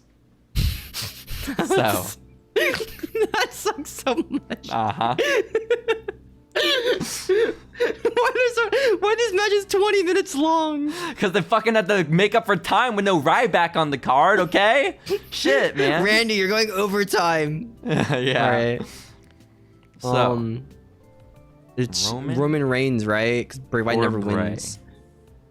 Steven, I have bad news. Oh, no. Because there's actually some interference in this match. Fuck. As the Luke third Harper, option, the DQ option. Luke Harper comes out, and there's no disqualification, but he does successfully distract Randy enough for Bray to get the win. Oh no! Cover! Spear! Bray and Roman win! No, Bray and Roman win? They just call it even? Yeah, they pin Luke Harper. Or they team up on Luke. Oh shit, that's so sad. Well, yeah, so the Wyatt family's back together, I think, minus Eric Rowan so far. You didn't tell me this. Well, that's what just happened with Luke Harper coming out and Why helping. Would you swindle me like this, dude? Well, I'm sorry, man. I'm sorry. I didn't Messed mean to. up. But Bray Wyatt, This Bray is not Wyatt my won, pay-per-view. bro. You just not my really not. pay-per-view, So man. far, you're 2-2. This is not my Okay, you got a pay-per-view. 50-50 record. If it It's all the stays like heels. this, I always go for the faces. They never win. if it stays like this, Steven, this is your worst record yet as far as pay-per-view No, predictions I need to go So- at least 50, right? I need at least 50. Well, now we have a new goal. Now we don't want a perfect record. Now we want you to at least not be your worst record. That's what we're going for. Oh no. So the What is stakes like are worst? high. Like one, right? What'd you say? Sucks. The worst one, like one, right? Like one loss. Oh, I think maybe like a couple. You've only One or got. two. I think the most is 3, and I don't even think you've gotten 3 losses. So we're pushing it already. Next Shit, match, man. He's the triple problem. threat. My one-ups. That's what TGP would Triple say. You know. He does say that. You constantly. lost your lives. Game over for you, man. No. Dabs or something. He dabs and begs for coins. That's so cool. Steven, this is a triple threat. Stephanie McMahon announces it on the night of the pay-per-view, and she says, we're going to have one woman from each of the teams established on Raw fight in a triple threat matchup tonight, okay? Because if you remember, this past Monday is when Charlotte Flair, Becky Lynch, and Sasha Banks all debuted on the main roster. So, Oh, it's gonna be so hard. this triple threat match is between Sasha Banks, representing Team Bad with Naomi and Tamina. Charlotte Flair is representing the Submission Sorority, featuring Paige That's and my Becky team, Lynch. baby. Hell yeah. Let's go. Submission Sorority. And then Brie Bella is representing Team Bella, of course consisting of Nikki Bella and Alicia Fox. So, Steven. The third Bella twin. The third Bella twin. The missing Bella. Precisely. So, who out of Sasha, Charlotte, and Brie do you have winning this matchup? I think two brand new Charlotte ladies. Are you only saying this because you're a fan of the Submission Sorority, Steven? Submission Sorority for life, baby. Yeah. Is that what they do? They do the El Idolo? That's cool, man. Well, Steven, El Idolo served you right. Charlotte is the victor. Let's go. We don't lose these Submission Sorority for life. Match. Okay. You are making the Flairs proud, Steven. So you were 3-2 right now. You know what? We could redeem this. It's her pelvic muscles. That's why she won. All right. That's why. Yeah. I think so. And next up, Steven, is a United States Championship title match. It is between It's really hard. our reigning and defending champion, John Cena, versus a newer member of the main roster, a now former NXT champion, one Kevin Owens. When? Who Oh my gosh. wins this match? I think John Cena wins with a 5-knuckle shuffle from the top rope. Steven, I will give you credit. John Cena actually wins with the STFU, but he does He doesn't do that anymore. The title. No, he does it. He actually has it applied on Kevin Owens, and he looks directly like eye contact with the camera, and he screams, "Shut the fuck up!" It was crazy, man. Hey Owens, shut the fuck up, you little bitch. Exactly. As he looks at the camera, not Kevin Owens, who is right below him. Exactly. And so, Steven, one more match on this pay-per-view. If you get this one, I'll call it a good day. Okay? Come back right here. I will call it a poor good Owens, day. man. He won like one match in this trilogy. And all I will say, Kevin Owens, I thought he like had this be like his breakout, his breakthrough with John Cena. No, he just sucked. gets Poor fucked. guy. He gets fucked on by John Cena constantly. Becomes the Cena, was it like the Cena rivalry for like a few months? Like the Cena bad guy. And then Cena moves on to AJ Styles, which is pretty cool. So I appreciate that at least. But Steven, with this main event matchup, this is the final match of Battleground. I want you to consider all of your possibilities. Okay? Yeah. Consider all possibilities. Daniel This Bryan, match right? is for the WWE World Title, and it is between the reigning champion Seth Rollins and his opponent, the man he beat for the title, Brock Lesnar. Two bad guys are main eventing this pay-per-view. Why would this is the when did Brock show up in these recaps? When was last time we mentioned Brock? Was Kofi Kingston the #1 contender? And Brock's like, no, shit. I'm the #1 contender now. Damn, that'd be devastating. That may have been what happened at Beast in the East. But Steven, you're right. Brock Lesnar is fresh off a win against Kofi Kingston, so consider that. The New Day's very own. Exactly. Ah, shit. I Seth don't remember Rollins, the pay-per-view. Brock Lesnar, Battleground 2015 World Heavyweight Championship. We're after WrestleMania, right? Post WrestleMania, Seth has won the heist of the century, pinning Roman Reigns in California, San Jose, for the title. Who I don't think here. walks out of Battleground the winner of this match? Seth Rollins. He wins. He beats the Beast of the East. You think Seth Rollins wins this match? I think Seth wins this with the stomp. The stomp from Seth Rollins. The stomp. Steven, Yeah. I hate to inform you. Oh no. Oh no. Still, your Let's go. WWE He won by champion DQ, baby. is Seth Rollins, and he did win by DQ. Brock Lesnar won the match. So, but Steven, but I will give you +3 points. Okay? Yeah. If you can tell me points. Oh. why this match ended in DQ. Why did Brock Lesnar win this match? What happened? What unfolded for him Count out. to... That would have been a count out, not a DQ. So I'll give you one more is shot. It a count out DQ? No, it's a count Is it out. not? No, Oh. it's a count out. No. Who the fuck fights Brock in 2015? Think SummerSlam this year. Think It's not John Cena, is it? 2015. Think memes. What the fuck did he fight? Think memes that last even till today, 7 years later. Is it Taker? Did Taker come out? Did Did Undertaker come out? There's no way. Steven, I feel like I gave you a lot of hints, so I'll give you +2 points. But Let's the go. Undertaker did come out and attack Crowd's Brock wild. Lesnar. Brock Lesnar manhandled. He fucked up Seth Rollins. F5, F5, F5, suplex, suplex, suplex, F5. Goes for the pin. As he goes for the pin, the lights turn black, and when they come back on, the gong sounds and Undertaker is in the ring. You ever seen that video interview of the Undertaker? Where he has like a bunch of like toilet paper in the back because it's like during the pandemic. Oh yeah, during the pandemic, yeah, and he has like his and like it's just guns and toilet paper. National like Rifle Association T-shirt on. That was awesome. And for Taker. Yeah, something like that.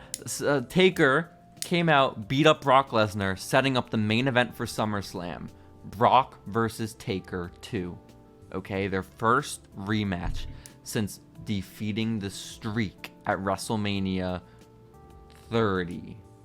So Steven, congrats on that. That's when crazy. we rack up your total points, you have 1, 2, 3, 4, 5, 6 points in total, but that is matched with minus 1, 2, 3 points, so it comes out to a solid 3. Oh no, that's so sad. Yeah, it's a little sad. It's a little sad. He was a lot of points, you know. No, you got 3 wrong. So, but it's okay. It's okay. You know, you still did a good job. You got how many matches were on the card? 1, 2, 3, 4, 5, 6, 7. 7. You got a 3 out of 7, which is almost 50%. So almost 50. I got a 40. You know. Yeah. Ain't bad. So, Steven, congrats on that. That was July Epic. 15th, 2015. Can't wait for this next segment in 2 weeks. We talk about some other pay-per-view now. I know. It's gonna be fucking SummerSlam and Takeover soon enough. Pay-per-views, dude. God. Are we doing takeovers? Takeover pay-per-view. I'll have you do some predictions for Takeover. Why not? You know, it's only 5 matches anyways. I'm not gonna get any of those. What do you know? Who wins? I'll give you a pre-match warning. Okay. Does Tyler Breeze or Jushin Thunder Liger win? Tyler Breeze wins, I think. Honestly, Tyler Breeze should have won. I'm just saying. Did he win? No, he lost. He lost? Yeah. I thought he won. No, it's just saying putting over that young talent dude. Okay. Fuck. He ain't putting over people. honestly kind of made the right call. What's he doing now? So, Steven, it's time down. for our current events of the week. Be like the maximum male models leader. I fucking wish, okay? I wish. Why didn't they just add Dijak to the maximum male models? Honestly. Right? Okay? Like, what was stopping us? Steven, do you think Mansoor was supposed to be Slapjack? Maybe. What would Slapjack's name be? Slapjack. What do you mean? No, in maximum male models. Oh, I think we talked about this last week. We had a hard time figuring it out. No, I think we figured it out. That I don't really remember. Was it just Jack or just Slap? It's Jack. I don't really remember. I have no clue, Steven. Go back to last week if you. You know what's crazy? Like LA Knight's fighting Bray Wyatt, like just immediately after. Can I be so honest? Essentially, I love Bray Wyatt. Okay, as a little kid, one of my favorite wrestlers ever. That match sounds horrible. But Steven, it is time for our current event segment. Let's do it. Are you ready? Okay.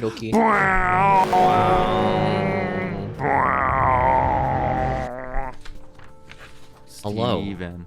Hello. Welcome everyone to This Week in Wrestling, the recording date of December the 3rd of 2020. Don't out us like that we're doing this 2 days before it goes out, Steven. What the fuck? That's so messed up. But yeah, we got some current events to talk about if you want to. Do you really want to, though? Wrestling kind of sucks. Yeah. Okay. Well, number 1 is that Ruby Riott returned to AEW. What? And the internet made a big deal about it. Because guess what, Steven? Guess what? What?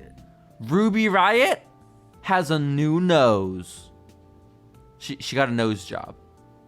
So, yeah. Which is cool, I guess. I think she had a broken nose from her match with Ember Moon, I think. And so what's new? And so she had to it happens, you know, it happens. Yeah, to the best of us. Ember Moon, you come out with like a broken nose. It's like, if you're leaving an Ember Moon match with just a broken nose, things are going pretty okay, you know? they really are. But she walks out with a broken nose. She gets it fixed, and she has some like reconstructive surgery along with it, because I feel like that's like the thing you always hear about, right? Like when you get a broken nose, they're gonna fix it and they can make it look different if you want to. Like it's not gonna cost extra. It's just how they're gonna remodel it, right? And so yeah, because you need to rebuild all that nose fat, cartilage and shit. Yeah. So they did hers different because I don't really know why. I didn't get to ask her, unfortunately. But shouts out to Ruby Riot. Her nose and her new. Maybe she did like it, and the doctor just messed up.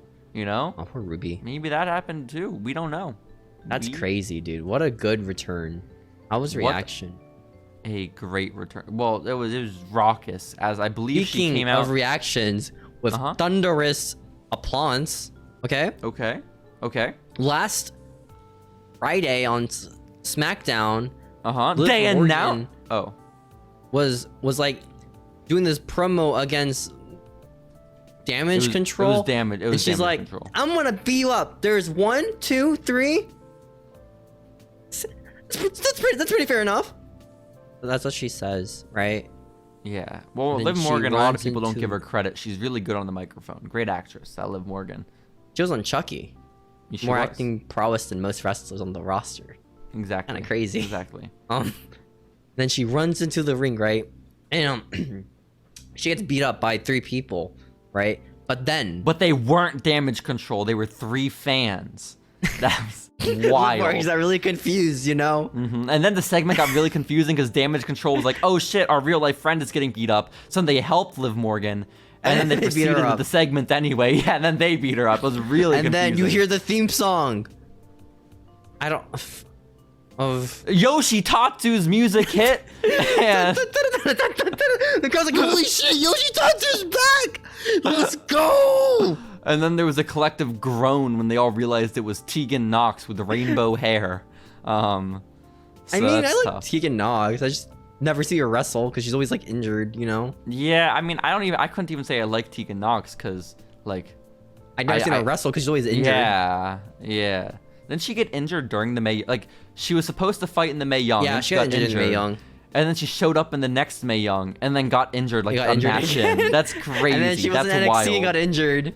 No. Poor Tegan Nox. She has and then Dakota Kai's like, "That's my friend from NXT. You guys watch NXT, right?"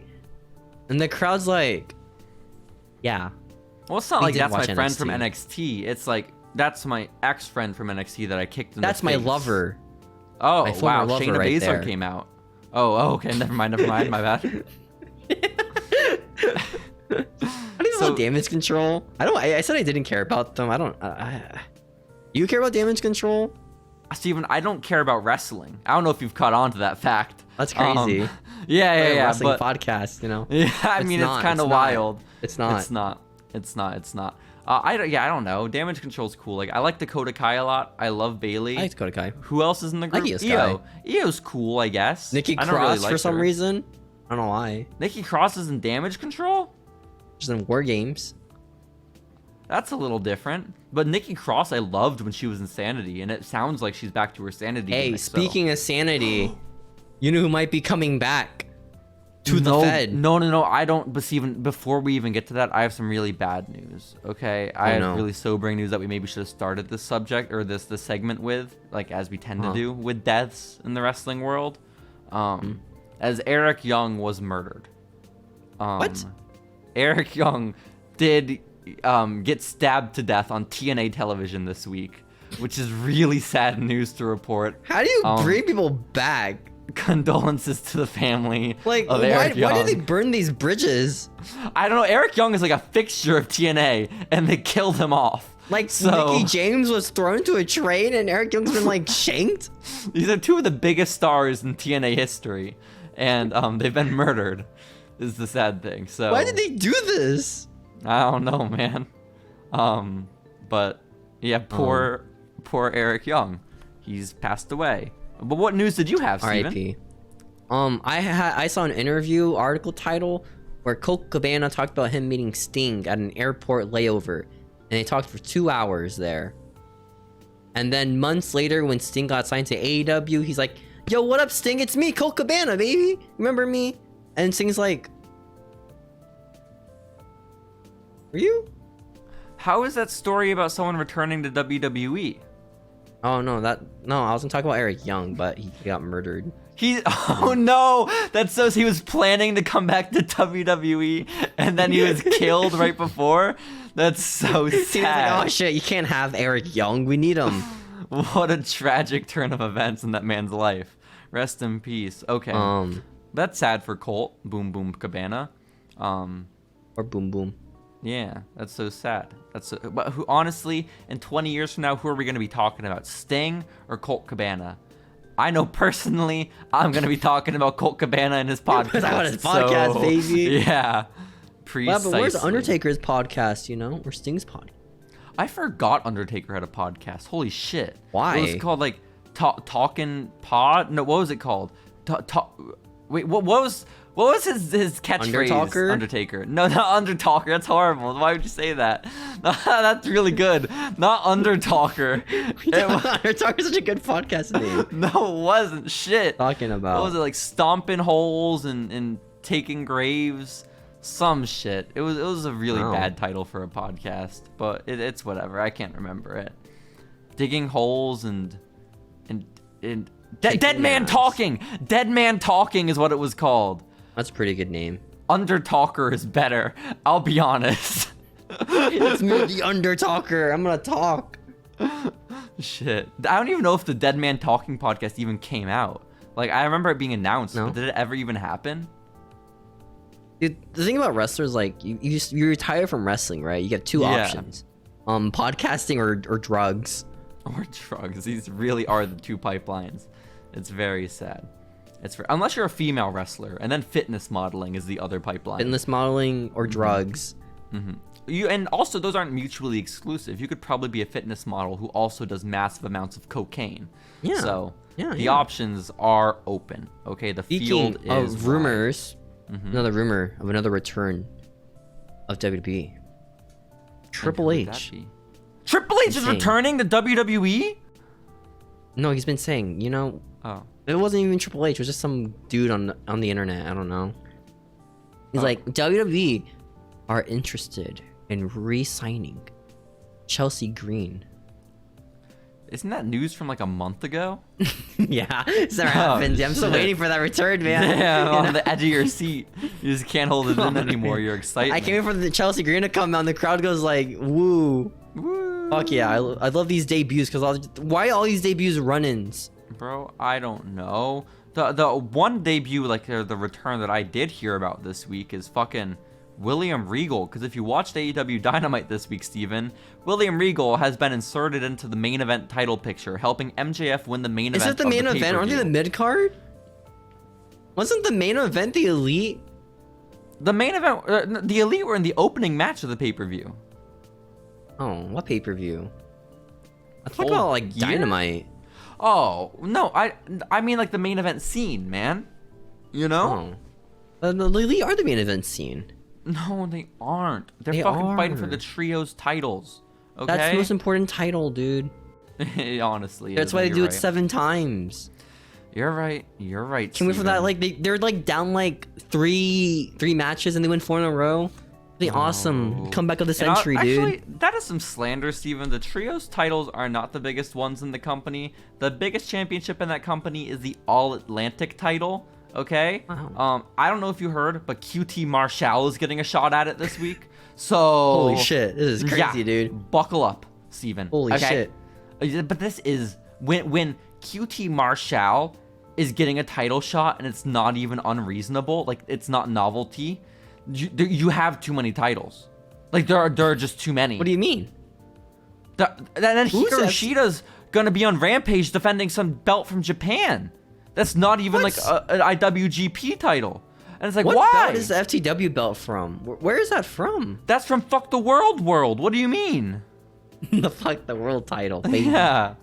It's my favorite title. Yeah, mine too. So, shouts out to QT Marshall. Hope he wins it from Orange Cassidy. And that should be a real banger of a contest, Steven. But the point is, William Regal was inserted into the main event picture of AEW, helping MJF win the world title. And now he's already being written off that story, as MJF has turned on him after 1 week, punching him in the back of the skull.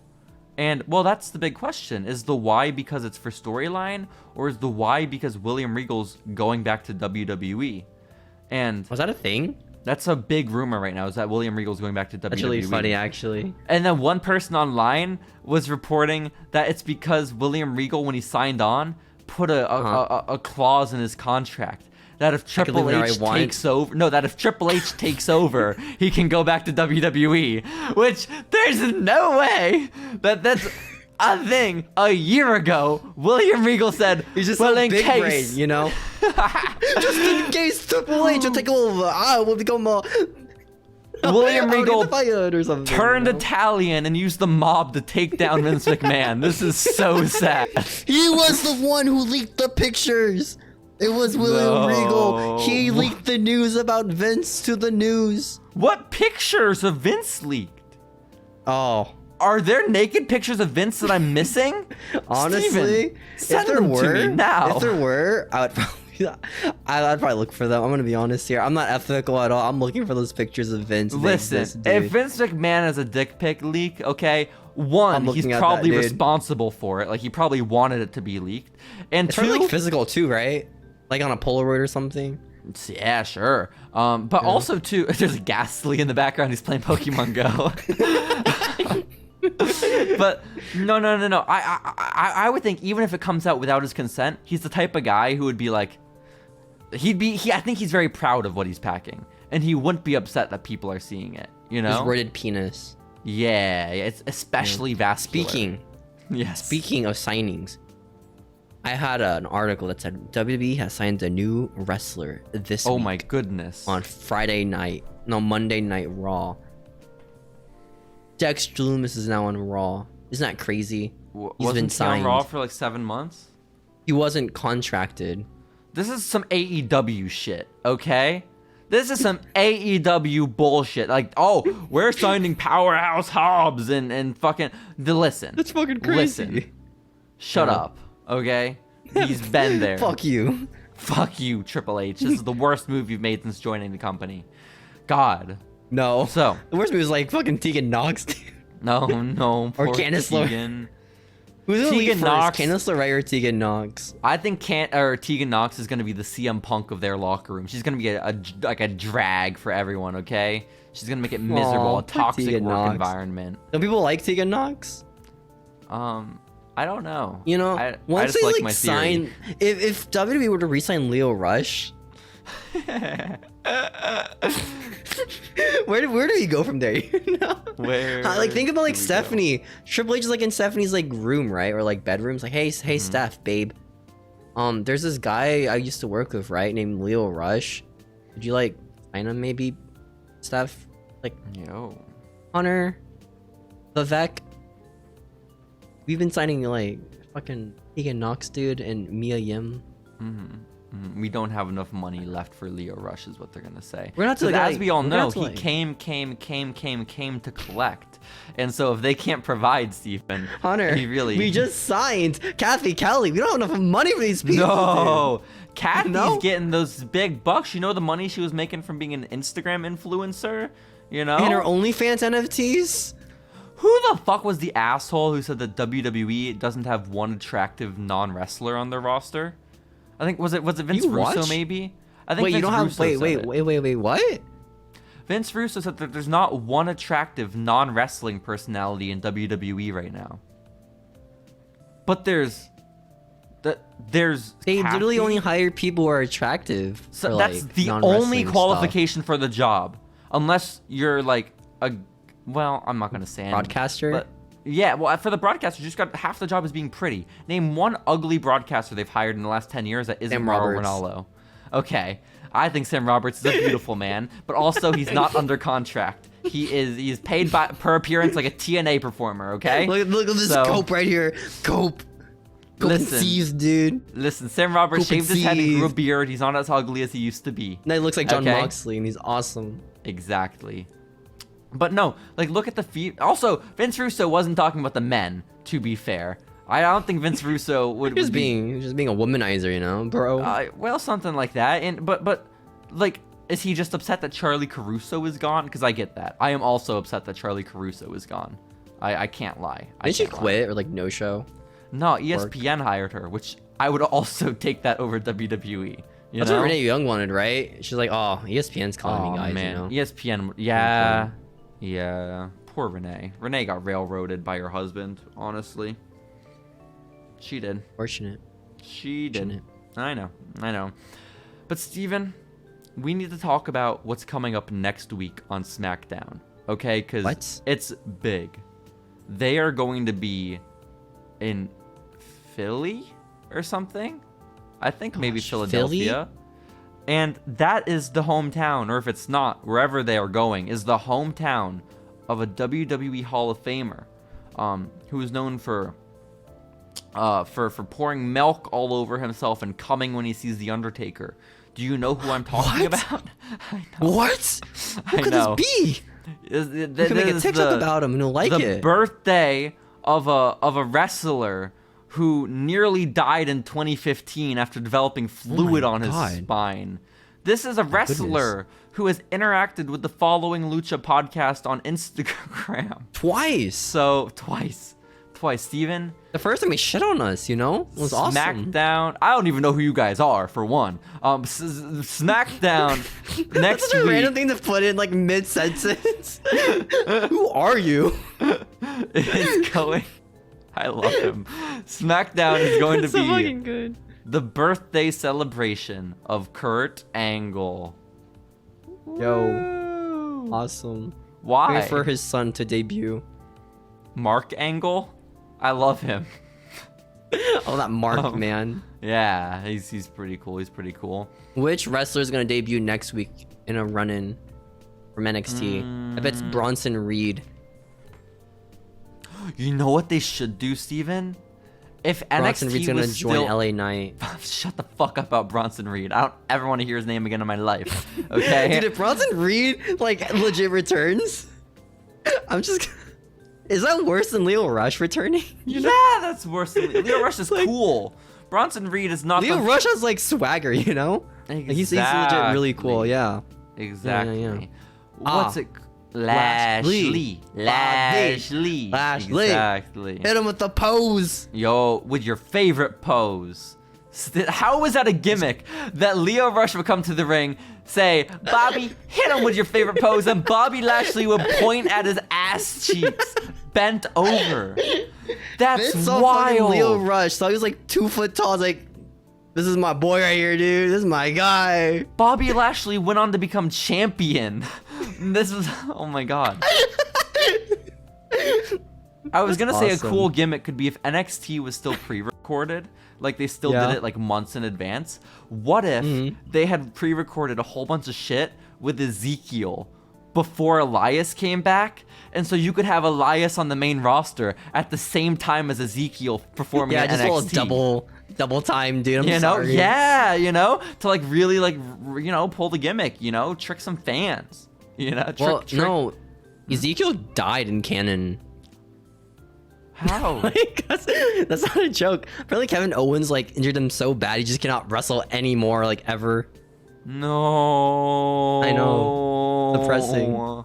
That's so sad. I'm gonna send all of Mexico after Kevin Owens. Okay, that is unacceptable. This is fucked up. Any other wrestling news this week? Oh, there's a good bit. Kofi Kingston announced himself as the first entrant into the 2023 Royal Rumble. So what? He has to redeem himself. There was a chance he wouldn't? Redeem himself after last year when he fucked up his spot, if you remember that correctly. And if he fucks it up again, what happens? Like, is it over? You gotta call it quits, yeah. Or that can be the new gimmick, is that he fails a spot every year at the Royal Rumble, that could be it too. Like every year he gets eliminated in a more and more embarrassing way. But also on SmackDown this past week, Steven, Kofi Kingston beat Walter, which is crazy. What? Yeah. Like clean? I think maybe it was a roll up, but I think he beat him clean. He out of his to finisher. Be fair, he is like a former like world champion. He is, but they don't treat him like one. So it's like what they say like when he's coming out, former world champion. Yeah, that was a sick ass run too. God damn it, Steven. Steven. So did you watch SmackDown on Friday from recording? Let me ask you a question. Do you think I watched SmackDown last week? Did you watch the greatest World Cup, the one that matters the most, of Ricochet versus Raul Mendoza's mentor? Oh, yeah, I think so. But yeah, I didn't watch it. Did you? I didn't know the match even happened. I thought it was next week. But what happened? I thought they were serving Ricochet it for Kurt is Angle's now birthday. champion of the world. USA has won the World Cup, but not like the soccer one, because they lost that. The World Cup is coming home to Paducah, Kentucky? Mm-hmm. And now Ricochet, #1 contender for Gunther. Wow. Well, that's going nowhere. And he has a trophy. He just lost to Gunther like 2 weeks ago, didn't he? That's the title to Gunther. Oh shit. Maybe this is. Maybe he gets it back. I could. Cause think about it. If they're not building up Walter to be like a really big guy anymore, they're like, yeah, he beat Sheamus. Now he's losing to Kofi. They can probably have Ricochet. I think Triple H loves Gunther. Yeah, maybe they just got to get the title off of him. Maybe they're building for an Intercontinental Championship ladder match. Maybe he's above the IC title now. You know, maybe. Yeah, does he get a crowd reaction? All-Atlantic title. I don't know. Oh. I don't watch enough SmackDown to know who gets a crowd reaction. I just watch the entrances. You know, Imperium like half does the get show. cheered when they come out, but I think that's particularly for Fabian Eichner. If I'm reading the crowd abs correct. like, yeah, now you gotta cheer now. Yeah. We see the Vinky. He's like, oh, this guy's awesome. I love Ooh. Vinky. Yeah, me too. Did you hear the rumor? What's up? The rumor that Bobby Roode had spinal surgery? I did hear the rumor. Oh no, did he spine buster himself? What happened? No, I think so. I think he did. Did he actually spine buster No, himself? I don't know what he did. I don't know what he fucking did, but he had surgery, and now who knows if Bobby Roode can ever wrestle again. I honestly, that's so sad. I'm not that concerned. Is that Bobby Roode behind you in your photo this week? What the fuck? How insensitive are you? Roman Reigns. Oh shit! It looks like Robert. That's when like he was like Logan Paul was jumping on him with his phone out. Just stealing Austin Theory's gimmick and just doing it better. Damn, that sucks. But what's the rumor that you heard? So WWE might be going back to India, right? And you may be thinking, an Indian tour? What if they had an Indian hero go against the current biggest bad guy, final boss in the company right now? What if Jinder Mahal goes one-on-one with fucking Roman Reigns? What if, man? What if, man? What if they went one-on-one? What if you went one-on-one with Roman Reigns in India? In the Punjabi prison, Steven. With the Great Khali. What if the Great Khali saunters out to the ring and just kind of stares for a couple seconds before it ends? Just dips. What Just if, fucking dips. what if the Bollywood boys come out and get thrown off the top? I could totally see Triple H re-sign the fucking Singh brothers. He so would. In a heartbeat, he would. So, it's fucking, you see Jinder Mahal? Oh, Roman, you may have the bloodline, but I got the boys with me. And then Sunil comes out. Yeah. It's a fucking Singh brothers, like fucking 4'7". No. Oh man. Poor Bollywood boys. Remember when both? Hey, they're awesome. Remember when the cruiserweight tournament needed so many competitors that they just put both Bollywood boys in for some reason? That was cool. Oh my gosh, wrestling is so funny. Awesome. And then the last news story that I had for this week, Stephen, is I was just on YouTube and a video was recommended to me, and I still don't quite know what I watched. It was a 22-minute video. I watched maybe 2 minutes of it. And it was of Ash Irvin. Do you know who Ash Irvin is? No. That is the eldest son of Chris Jericho. Okay? Uh-huh. He is now in college. Jacked? He's not jacked. He's like an athlete. He has an athletic build. He's now in college. And this video is of Ash Irvin being interviewed by like an MMA wrestling journalist person. Just standing outside in a driveway for 20 minutes. And like the interviewer's not even in frame. The interviewer's holding the camera vertical style. That was for interview. While Chris Jericho's son is just standing there in shorts with his knees all exposed in a driveway. In the cold weather. Just answering it's Florida. I don't know how cold he is. But it was just really awkward. And Chris Jericho's son was like, I hope my dad never stops wrestling. And I was like, okay. I wouldn't say that, man, you know. Yeah. But I don't know, because for a while my hopes were that Ash Irvin was going to become this professional wrestler. But now it appears as though he's in journalism school, and he likes going fishing. And he writes a blog about the paranormal. That's what I learned about him in the few minutes I watched. It's because of his mom. Well, I think Chris Jericho loves the paranormal. Because he has like all those conspiracy podcasts and shit like that. But Chris Jericho's conspiracies, man, you know? The fishing might be his mom. You know, that sounds like a very January 6th kind of thing to do. You know? To take a boat out into the lake. Go fishing? Yeah. Go fishing, ranting about politics. Exactly. Like, you do have fishing? I've never gone fishing before. It's like the most boring thing ever, I feel like. No. That's so sad. What do you do? Sit there and drink beer? Like, if you need to drink beer, sit down anywhere, you know? Beer. I guess so. But you can't catch fish and drink beer anywhere. You can only got a major update from Monday Night Raw. Yeah?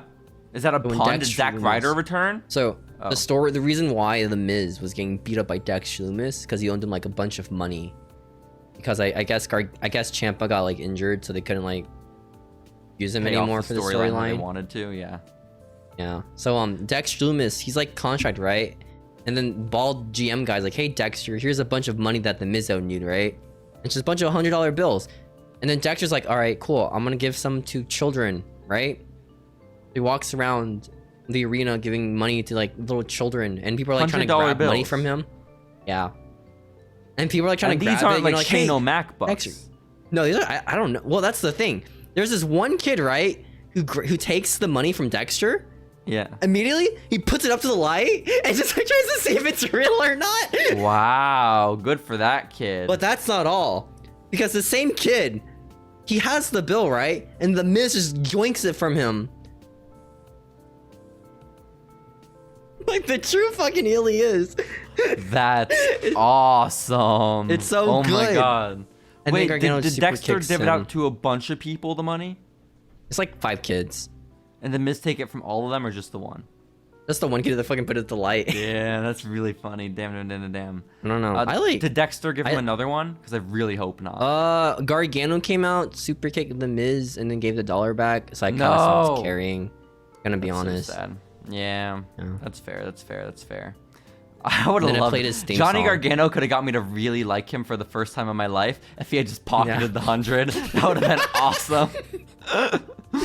I don't know. I don't know how I want to feel about Johnny Gargano, you know? Like, I feel like his matches are cool. It's just... Yeah, I liked him in DIY, and then I haven't since then. So... When he got a personality is when you didn't like him.